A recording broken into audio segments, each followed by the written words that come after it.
Welcome to my first and new vlog गाइजहरू। मैले चाहिँ भ्लग बनाउन थालिसकेको छु होइन। युट्युब च्यानलमा मेरो भ्लगलाई चाहिँ के कस्तो लाग्छ प्रतिक्रिया दिनु होला साथीहरू गाइजहरू। म चाहिँ ठ्याक्क नुहाएर चाहिँ सिटस्याट पाराले लुगा सुगा फेरेर नुहाएर यसो बाहिर घामतिर जाउँ न त, यसो हल्का फ्रेस पनि हौँ भनेर घामतिर हेर्छु गाइजहरू। कपाल पनि सुक्नै लागिसक्यो, नुहाएको जिङ्रिङ्ग परेको कपाल देखिरहेको छ साथीहरू। अनि आगामी दिनहरूमा तपाईँहरूले कस्तो भ्लगलाई चाहिँ हेरेर जानुहुन्छ, कस्तो भ्लग चाहिँ मन पराउनुहुन्छ प्रतिक्रिया दिनु होला गाइजहरू। हजुरहरूले भनेअनुसारले म भ्लग बनाउने छु गाइजहरू। हाम्रो गाउँ चाहिँ होइन यस्तो राम्रो छ कि ब्युटिफुल गाइजहरू।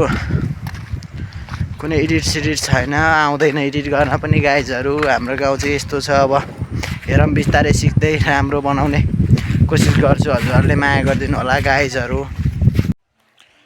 सहर बजारतिरको मान्छे भएका भए गाइजहरू। हाम्रो चाहिँ मेरो चाहिँ यति तले घर हेर्नुहोस् कस्तो लाग्छ घर भन्थ्यो होला गाइजहरू। आफू चाहिँ गाउँले परियो। अब हेर्नुहोस् ल हाम्रो आलुबारी र केरा पनि छ छेउछेउमा। केराको बोटहरू पनि एकदम राम्रो छ। आलु कस्तो फलेको छ। अब यो आलु खनेको भिडियो पनि हजुरहरूलाई म देखाउने छु पछि गाइजहरू होइन।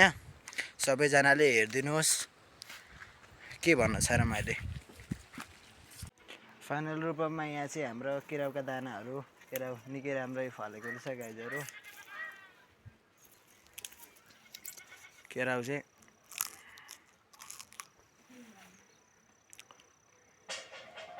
मिठो पनि रहेछ होइन। केरा मिठो भइहाल्छ। केरा पनि राम्रो फलेको रहेछ। आजको भ्लगबाट चाहिँ ओके बाई बाई गाइजहरू ल।